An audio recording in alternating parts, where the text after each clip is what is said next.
Welcome back. Last time I gave you two sentences to translate into hieroglyphs. Let's start with them.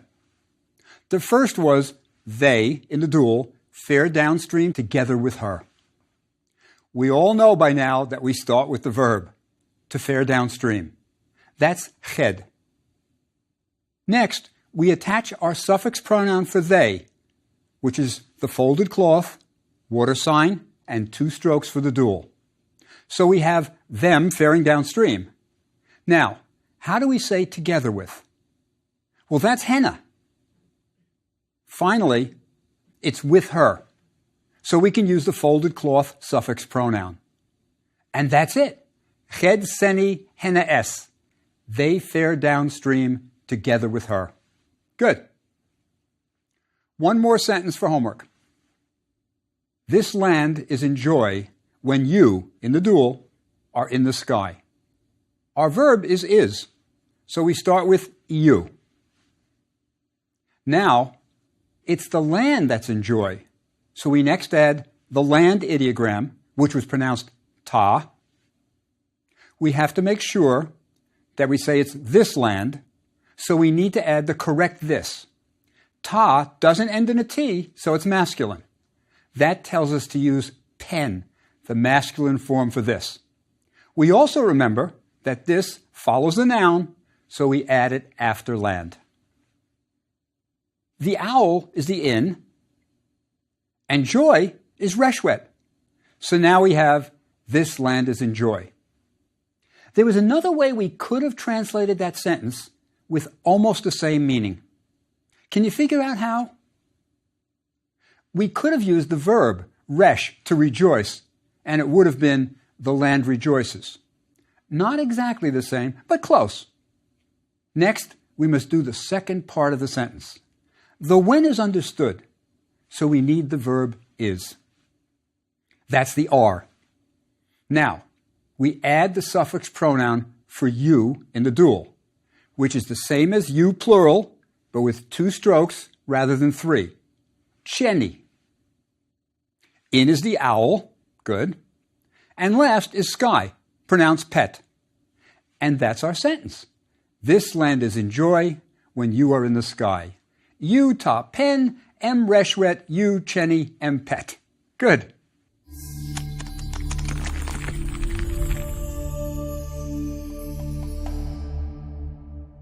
Now I'd like to do a little grammar with you.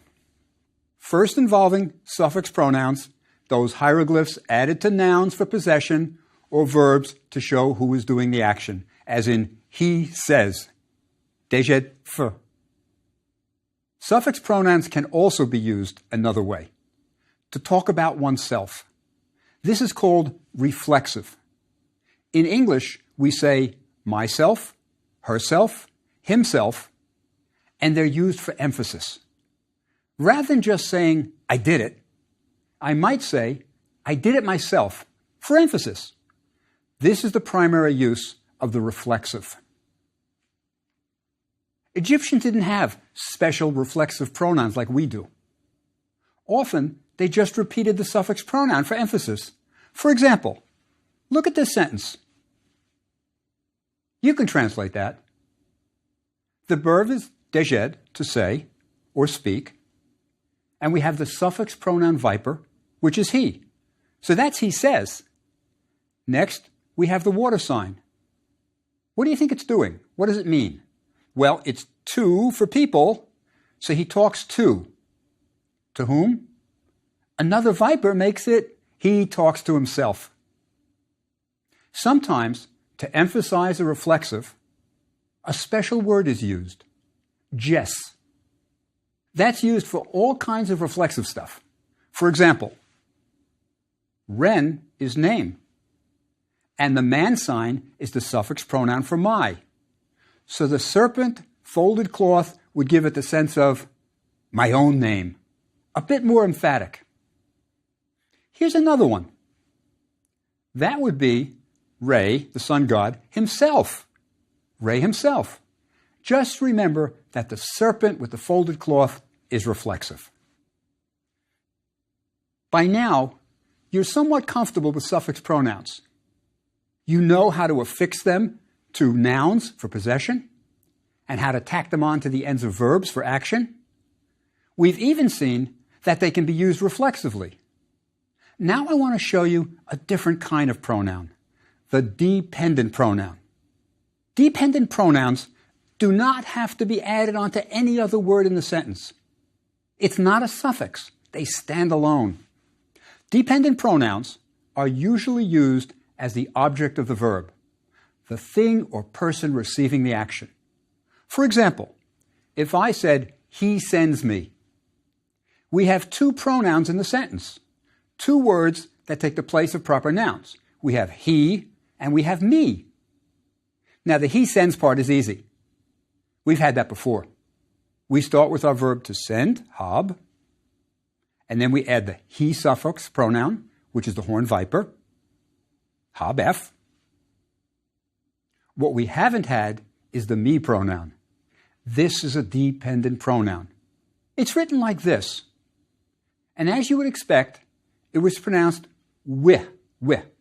So he sends me would be hab-f wih. If I wanted to say he sends you, I need a different dependent pronoun for you. If it's a masculine you that he's sending, like his son, then I need the masculine dependent pronoun, chu. So he sends you would be hab-f chu. If it's a female you who's being sent, then we need chen. He sends you, but feminine. For him or it, masculine, it's su. So if I'm sending him, it would look like this. For her or it, feminine, it would be say.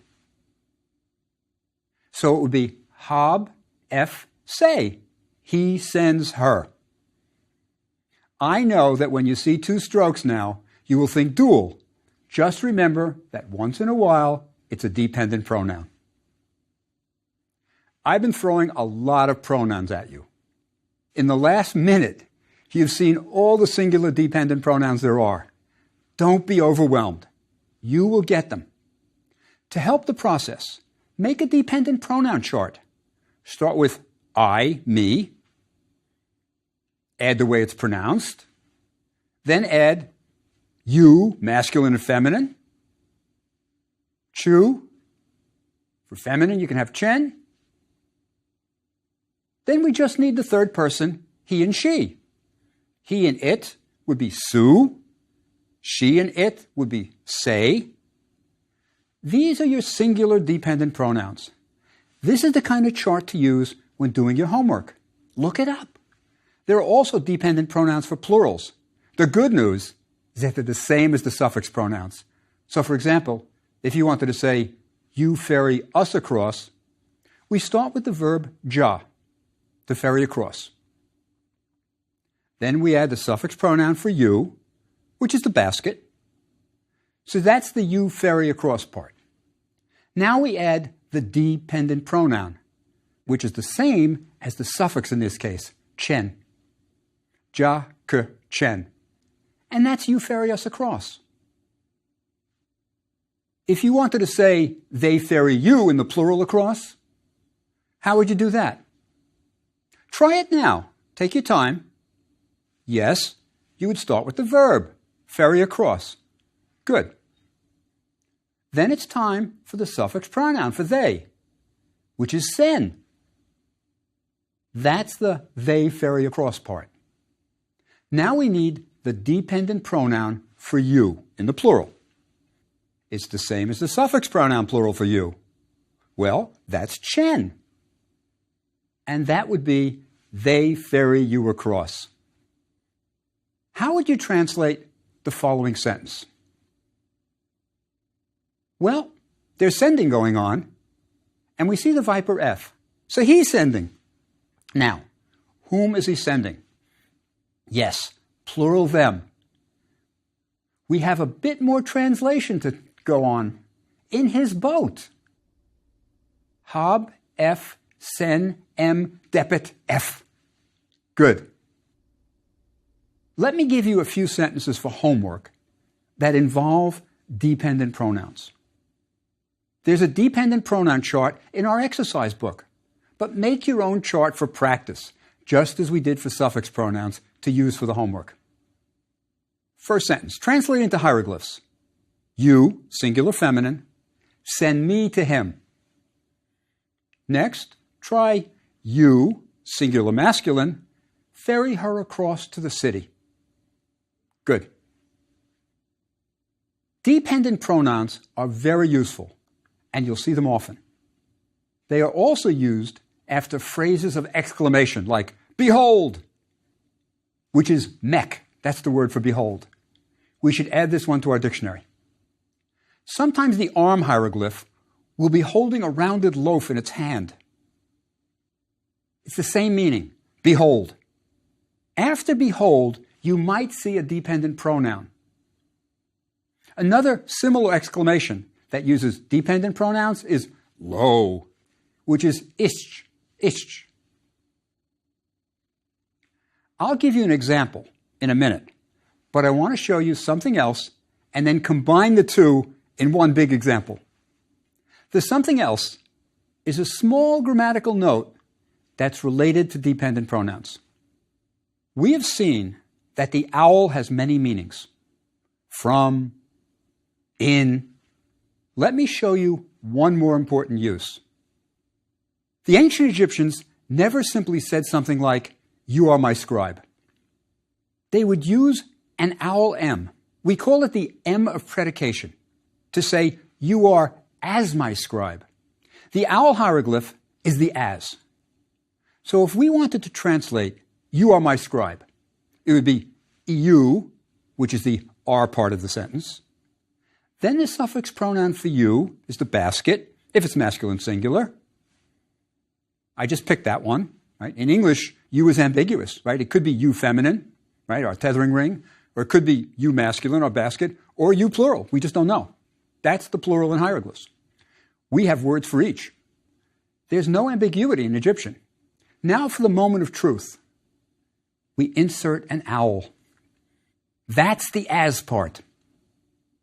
Then we add the scribe hieroglyphs. Next, we must add another man sign after scribe because he's my scribe. We don't translate the as. We simply say, you are my scribe. I view the owl of predication as an equal sign. What's on one side, you, equals what's on the other side, my scribe. When the owl of predication is used after one of the exclamation particles like mek, behold, you don't need a verb. For example, behold, you are my maidservant. We start with behold. Then we go straight to the dependent pronoun for you, which is chen, because maidservant is feminine, right? Baket. Next is the M of predication. Next comes maidservant. Finally, you are my maidservant. So I add the man suffix pronoun for the my, mek chen em baketi. So it's really easy. It's behold, you are as my maidservant. Next, let's learn the passive voice, not to be confused with the past tense. It's passive voice. Let's look at a simple sentence that's active voice. We would translate this sentence as I hear. Sejami. I'm doing something. I'm hearing. It's active voice. Now, if I insert a loaf and a quail chick between the verb and the subject, it would look like this. Sejem tu e. This insertion of the loaf and quail chick forms the passive voice, and we translate it as I am heard. I'm not hearing, I'm heard. Let's keep going with more examples. That's how you'll learn it. We translate this as you hear. Let's insert the two, the loaf and the quail chick, between the verb and the subject. This is the passive voice. You are heard. Okay, now you do one. First, do the active voice. How would we say we hear? We all know we start with the verb. Then we add the suffix pronoun for we, which is the water sign with 3 plural strokes. That's we hear. It's active voice. We're hearing. Now, for the passive voice. We are heard. Same verb, same subject. We just insert loaf quail chick. And that's we are heard. It's not difficult. For homework, let me give you a few sentences to translate from hieroglyphs to English. Try this one. It's a good one. The sentence has one word you haven't had yet. Can you pick it out? Yes, it's the one that begins with the arms up, the field goal sign, and ends with a man with a basket on his head. That's the determinative. The word means work, the noun, and was pronounced kat. Now you'll be able to translate the sentence, and I think you'll enjoy it. Here's another. One more hieroglyphs to English sentence. Here it is. Now, let's do 3 that are English to hieroglyphs. That's where we really learn it. I am sent to the city. Start with that one. Next, they are seen in the river. Next, his daughter is sent to the boat. That should keep you out of trouble for a while. But wait, there's more. It's like the Ginsu steak knives.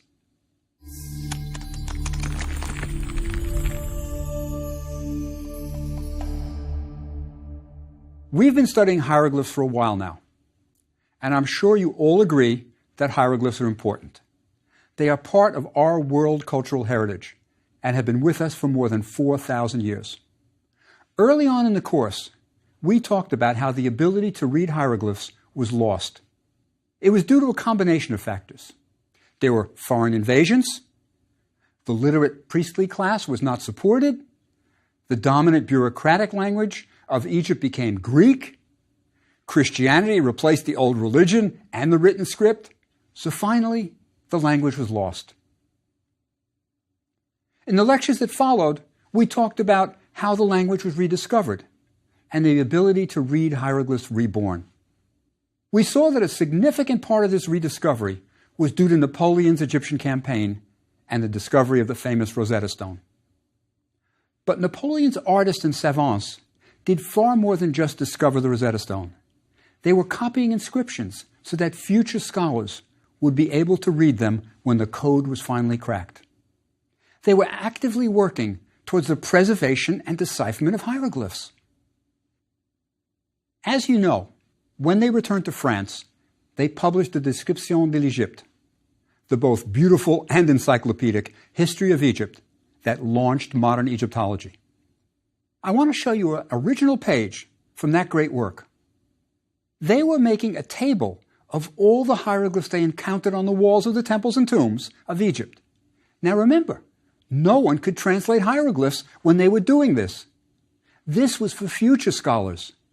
These were gifted artists and scholars working in the middle of a war, one they would lose. They were doing a remarkable job. But sometimes things aren't as they appear. Let me explain. About 30 years ago, I was curator of an exhibition on Napoleon in Egypt at my university's museum. I thought it would be interesting if we created a reconstruction of an ancient Egyptian tomb based on one of the engravings in the Description de l'Égypte. I wanted one with hieroglyphs, so my students could, participate in copying the hieroglyphs on the walls of the recreated tomb.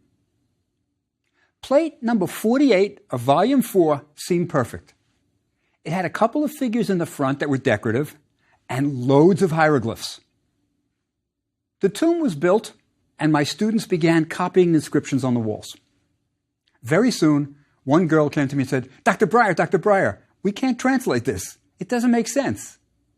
I went over to the wall and quickly saw what was wrong. The students had carefully copied what the savants had written, but it wasn't accurately copied in the first place. So the bird hieroglyphs, and you can see there are plenty of bird hieroglyphs, vultures, falcons, ducks, etc. As you know, it's very important which bird you use. If you want to say in or from, you better use the owl. The duck won't do. Or if you're writing Pharaoh's golden horse name, you had better not use a quail chick. But Napoleon's savants didn't know this. Decipherment was more than 20 years in the future, and they still believed it was picture writing. They figured a bird is a bird and just filled in a generic bird whenever there was a bird hieroglyph. After all, it was all picture writing, wasn't it? If they had been able to read the text, they would never have made that mistake. They did, however, begin a new discipline within Egyptology, epigraphy, the copying of inscriptions. The first expedition to copy hieroglyphs that could actually read them was an all-star team composed of French and Tuscan scholars. The French were led by none other than Jean-François Champollion. The Tuscans by Ippolito Rossellini. Like Champollion, Rossellini was a linguistic genius, becoming a professor of Oriental languages at age 24. In 1824, Rossellini read Champollion's work on decipherment and fell in love with both Egypt and hieroglyphs. The two met when in 1825, Champollion went to Italy to study an important collection of Egyptian antiquities in Turin. The two young men were kindred spirits and quickly hit it off, with Rossellini happily taking the role of the student. They visited each other frequently, with Rossellini helping Champollion catalog the Louvre's Egyptian collection. While there, Rossellini conceived the idea of a Tuscan expedition to Egypt to extend what the French had done with their Description de l'Egypte. Because his team could read hieroglyphs, he was convinced they could advance the study of Egyptology considerably. Because they couldn't translate the hieroglyphs, Napoleon's savants concentrated on art and temple architecture, not really the hieroglyphs. Often they omitted the hieroglyphs, merely indicating where they'd been by two parallel lines. Remember the scene of Cleopatra giving birth to Caesarion? Well, that block that the savants copied is now lost to history. Wouldn't it be wonderful if they had copied the inscriptions that accompanied the scenes so we could read them today? Rossellini realized all this, and in 1827 asked Grand Duke Leopold II to fund his expedition to Egypt. Leopold agreed. Rossellini was a great scholar in his own right, but wouldn't a joint Franco-Tuscan expedition be even better, with the decipherer, as he called Champollion, leading the French team? Champollion had never been to Egypt and enthusiastically agreed to the combined expedition. He had some difficulty getting funding from King Charles X, but in the end, he prevailed. On July 31st, 1828, the expedition sailed from Toulon for Egypt, almost exactly 30 years after Napoleon's savants left the same port for Alexandria, Egypt. For 15 months, the dozen or so artists, Egyptologists, and scholars sailed up and down the Nile, recording everything. One of their goals was to validate Champollion's decipherment of hieroglyphs. You see, in 1828, there were still some linguists who doubted the validity of Champollion's translations. So the teams made a special effort to record inscriptions. When they returned, Champollion and Rossellini planned a joint publication, but it was not to be. Champollion died in 1832 at the age of 41. Champollion's elder brother and executor didn't trust Rossellini with his brother's legacy. So in the end, each team produced its own publication. Because the two teams were working side by side at the same sites in Egypt, often sharing artists, the engravings produced by the Tuscans and the French are often indistinguishable. But they're quite different from the Description de l'Egypte engravings. Like the Description, they produce beautiful color plates of scenes. But they have a different feel. Napoleon's men were mainly engineers and architects. The Franco-Tuscan expedition had professional artists. Another difference is that these guys could translate the hieroglyphs. They knew that an owl and a quail chick were not interchangeable. They spent days accurately copying lines and lines of hieroglyphs, which can be read today as easily if you were in Egypt in front of the wall. This marvelous expedition set the ball rolling for accurate and professional copying of hieroglyphic inscriptions. Let me end by telling you about a remarkable program going on now to save hieroglyphic inscriptions on temple walls. The Epigraphic Survey of the University of Chicago's Oriental Institute has been quietly copying hieroglyphic inscriptions for more than 75 years. It's a massive program involving hundreds of extremely talented scholars, and very few people know about their efforts. Let me tell you just what they're doing and how they're doing it. More than 100 years ago, the great American Egyptologist James Henry Breasted realized that the hieroglyphic inscriptions on temple walls were in danger of being lost. Inscribed temple blocks were being looted for local construction. Some were stolen to sell on the illegal antiquities market, and some were just in poor condition and crumbling. Breasted set out on an incredible one-man campaign to translate every historical inscription in Egypt. It sounds like an overly ambitious plan, but he almost did it. For decades, he camped out at temples, translating the inscriptions on their walls. In the end, he published a monumental 5-volume set of his translations called Ancient Records of Egypt. It's a remarkable legacy. But he left us even more. Breasted convinced John D. Rockefeller that the temples of ancient Egypt were endangered and their inscriptions had to be accurately copied by a team of trained Egyptologists. Rockefeller agreed and provided money to build a compound in Luxor, Egypt, near the main monuments, to house what will become known as the Epigraphic Survey.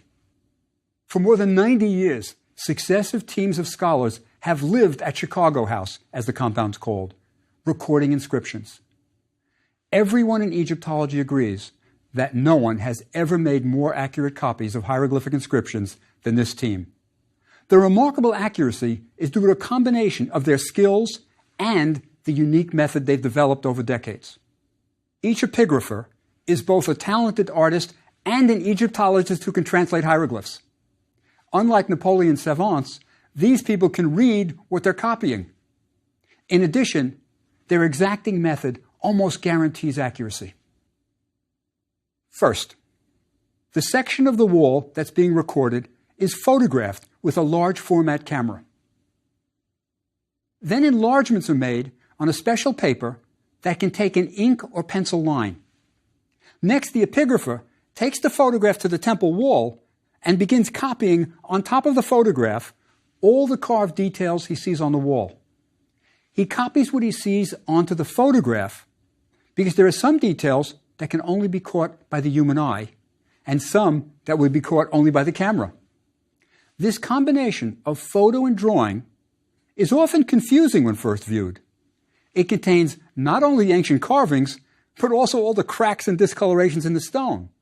Sometimes it's hard to differentiate between a carved line and a crack, especially if the block is damaged and eroded. But the next step takes care of that, and it's magic. The inked photograph is immersed in an iodine bath that dissolves away the photographic image, leaving just the ink drawing that has been made with the help of the photograph beneath it. This ink drawing of the wall is not the final product. It's now taken back to the wall for comparison, and corrections are made in pencil. A second epigrapher checks the corrections, and the two come to a final agreement. An artist makes the final corrections, and this is shown to the field director, who checks it one more time at the wall. The work of Chicago House team has become urgent. Since the creation of the new high dam at Aswan in the 1970s, the water table in Luxor has risen considerably. This groundwater saturated the foundation stones of the temples and was being wicked upward by the blocks higher up, causing sandstone to crumble. In my lifetime, I've seen walls that I could read easily deteriorate so much that they're now unintelligible. The work of Chicago House is a race against time. This year, the team has been aided by new digital technology. They're now able to photograph the walls, load the photographs onto a computer, and then ink the reliefs and hieroglyphs on the computer using a stylus. Then they digitally bleach the photo away, leaving the clear, clean drawing of the wall. We're all benefiting in many ways from the work of this dedicated team. All of Chicago House's work is available digitally on the Oriental Institute's website, and it's free. If you want a hard copy, the massive volumes are available for purchase.